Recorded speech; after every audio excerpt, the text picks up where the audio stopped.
Nos desenhos do Looney Tunes, sempre que você vê um vilão com munição, você já sabe que ele vai se dar mal. De algum jeito, essa metralhadora, essa bomba, essa espingarda ou esse canhão vai acabar explodindo na cara de quem quer agredir. Willy Coyote, Frajola, Hortelino, todos já experimentaram as consequências de ter uma munição se voltando contra eles mesmos. E agora é a vez de um novo vilão sofrer com isso. A Andréa Sagui. A munição que ela tinha contra Bolsonaro acaba de se voltar contra ela, graças ao Múcio. Tiro, porrada e bomba.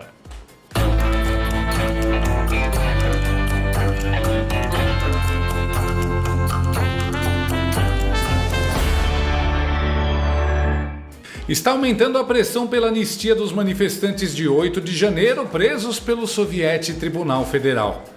Começou com os rumores de que Bolsonaro iria hoje à tarde conversar com deputados do PL na Câmara sobre a estratégia de uma ofensiva em favor da votação do projeto de lei de anistia.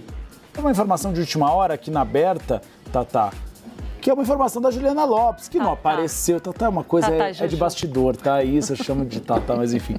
É uma informação de bastidor da Juliana Lopes. Importante, a Juliana Lopes está dirigindo.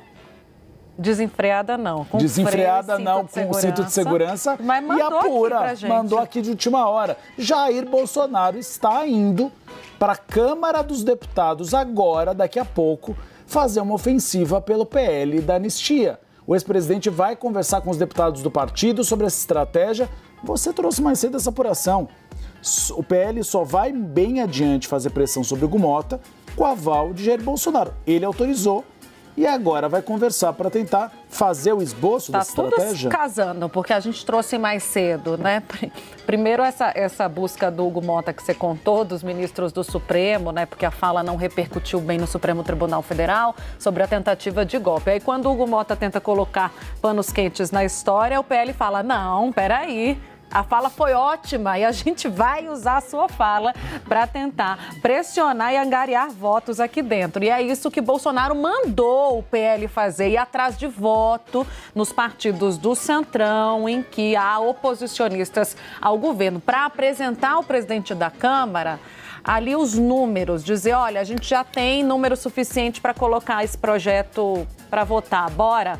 E é essa conversa que ele quer ter com o presidente da Câmara. Ainda não tem a certeza se haverá o encontro. Inicialmente, a Juliana Lopes traz para a gente que o ex-presidente Jair Bolsonaro estará com a bancada do PL, portanto, sendo recebido, no caso, pelos seus 92 deputados, mas há a intenção também de conversar pessoalmente, aproveitar a passagem com o presidente da Câmara dos Deputados, Hugo Mota, e a pauta é sim PL da anistia. Também à tarde rolou uma manifestação em Brasília, liderada pelo deputado federal e pesadelo do regime stalináceo, Nicolas Ferreira. Pessoal, nesse momento direto da Câmara dos Deputados, tendo protesto nesse momento em Brasília. Acompanha, ó, pessoal pedindo anistia. Protestos em Brasília nesse momento. Você acompanhando o corredor em Brasília. Empurra, olha só, empurra. Anistia já! Anistia já! Anistia já! Anistia já! Anistia já! Já! Anistia já! Só deputado. Gente, deixa eu passar. Só os parlamentares, por exemplo.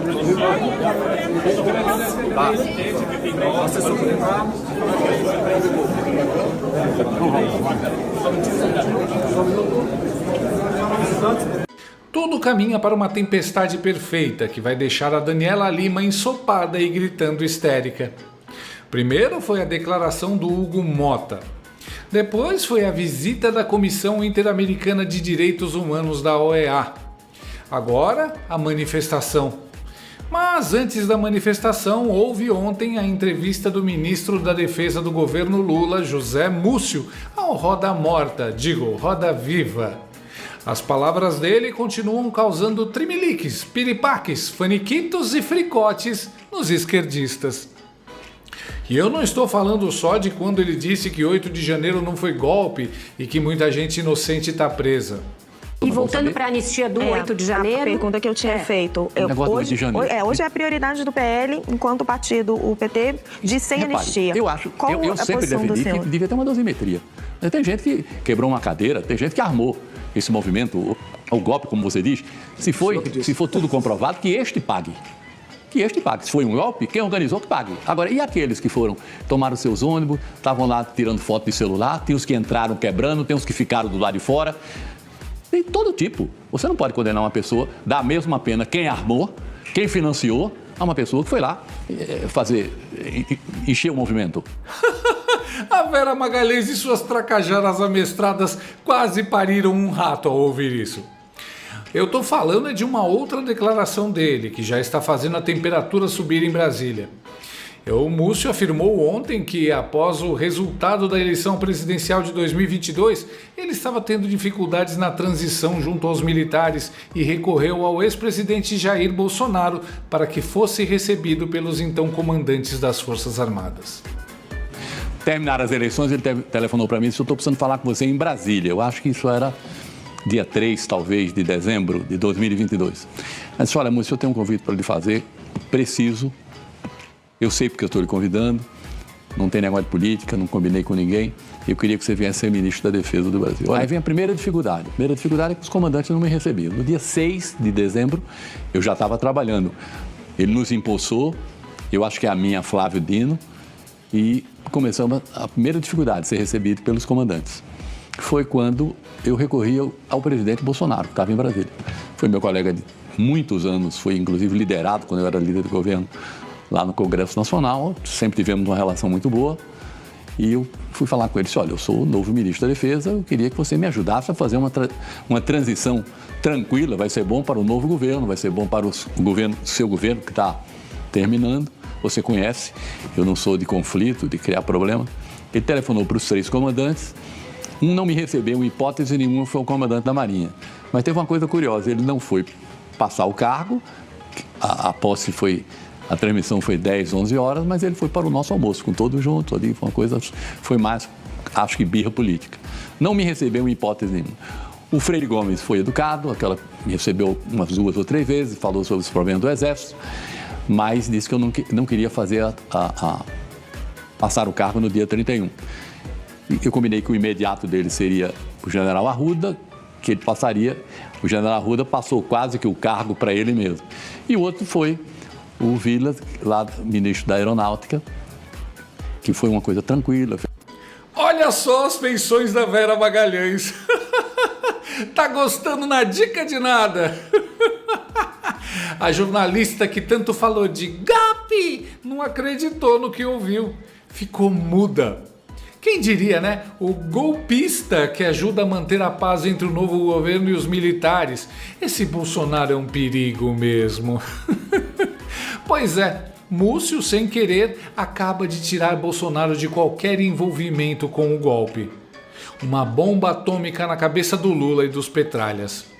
Rapaz, Bolsonaro não só não é golpista, como também é uma pessoa boa demais. Ajuda todo mundo.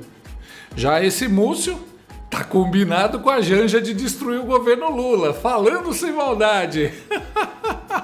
A casa tá caindo mesmo. Até os aliados estão negando as narrativas. Por que Múcio falou essas verdades? O pessoal está especulando. Tem quem diga que ele é íntegro. Há imagens, inclusive, dele discutindo com o Flávio Dino no dia 8. Tem quem ache que esse foi o pedido de demissão dele, ao vivo e para marcar posição. Ele já tinha pedido para sair em 2023. Tem também quem ache que ele sabe que a casa vai cair e já está tirando o corpo fora.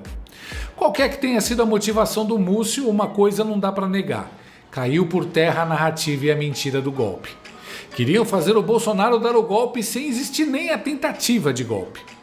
O certo é que o advogado de Jair Bolsonaro, Celso Vilardi, disse à CNN que pretende incluir trechos dessa entrevista do Múcio na defesa do Jair, caso ele seja denunciado pelo Soviético Tribunal Federal. Ele disse que, para quem está dando um golpe, fazer a transição é incompatível. Mas não só isso. Segundo o advogado, as datas também são importantes. Ele acrescentou: o plano de assassinar autoridades era do dia 15 e esse encontro de Múcio com Bolsonaro aconteceu antes disso, entre os dias 8 e 9 de dezembro. As falas de Múcio contradizem de forma clara o relatório da PF. Vai se criando um clima terrível e quem já está chorando são os papagaios vermelhos cujo ganha-pão é ficar repetindo golpe, golpe, golpe o dia inteiro em frente às câmeras. O primeiro choro foi do comentarista político da Globo News e boca de bueiro Octávio Guedes. Cabe a uma autoridade pública comentar se é crime, se não é crime, se... Eu acho até que a dosimetria, qualquer um pode reclamar, eu achei muito alto, injusto, pode ser menos, mas o cerne da discussão, tanto o Múcio quanto o presidente da Câmara, Hugo Mota, estão fazendo o papel de polícia, do Ministério Público e de juiz, são juízes do Supremo Tribunal Federal.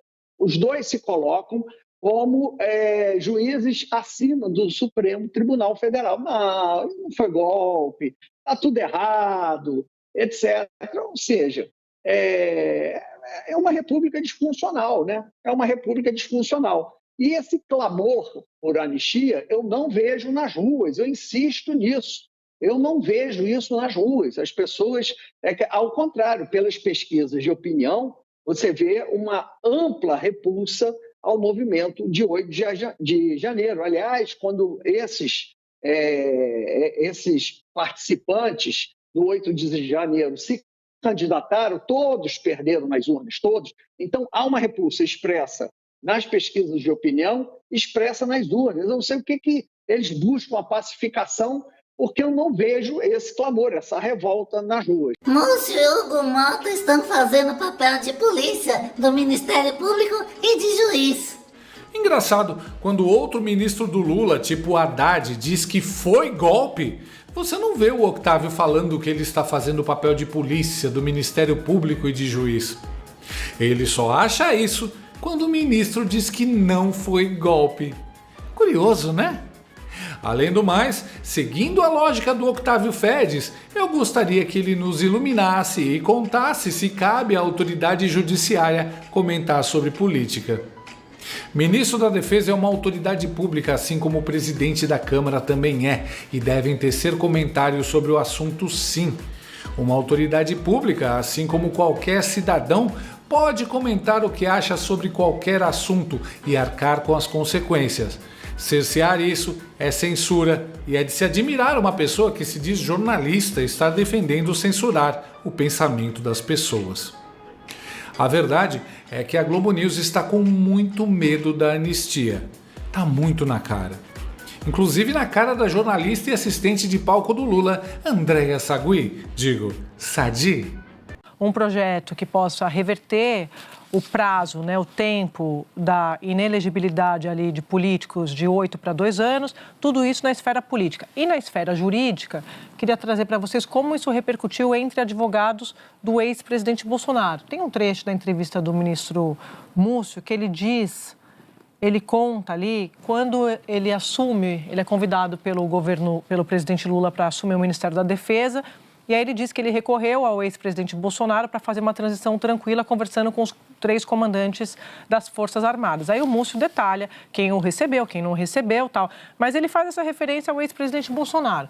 O que o advogado do ex-presidente Bolsonaro, o doutor Celso Vilardi, me disse? Que, aspas, sem dúvida, ele vai usar esse trecho para defender seu cliente no inquérito do golpe. Ele diz assim, é obviamente incompatível a intenção de dar um golpe e determinar a transmissão do comando militar.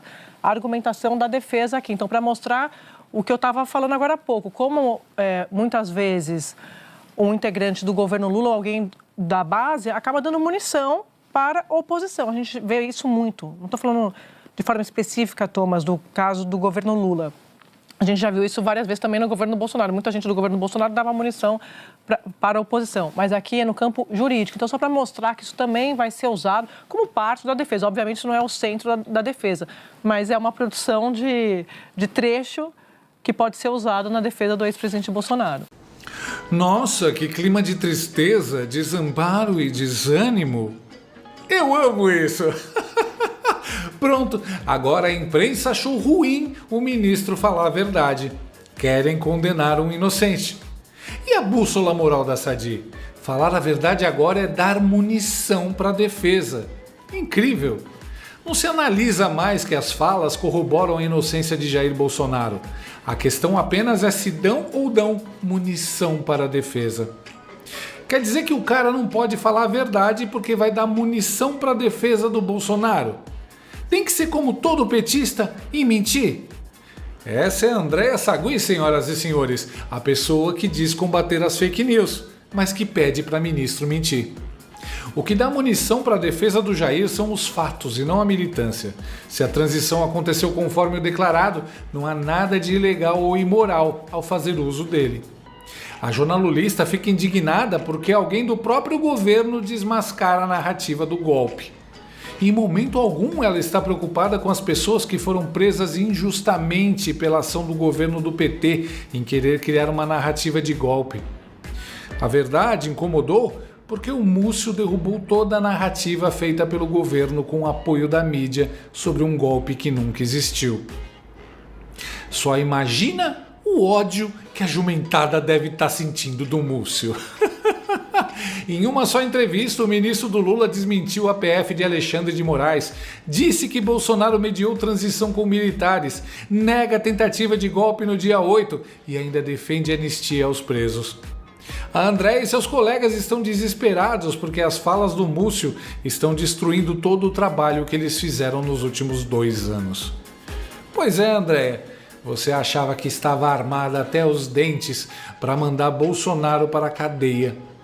Mas deu ruim e agora a munição que vocês tinham contra Bolsonaro explodiu na sua cara. As narrativas vão desmoronando, mas as consequências não. Oi, meu nome é Raíta. Oi, Raíta. E eu sou viciada em falar faz o L quando alguém me conta algo que deu errado. Meu nome é Rafael. Oi, Rafael. Eu sou viciado em café, mas o café tá caro. Faz o L. Gostou desse vídeo? Então inscreva-se no canal, comente, curta e compartilhe com seus amigos. Não gostou? Compartilhe com seus inimigos. Até o próximo vídeo, se o mundo não acabar antes. Por hoje é só.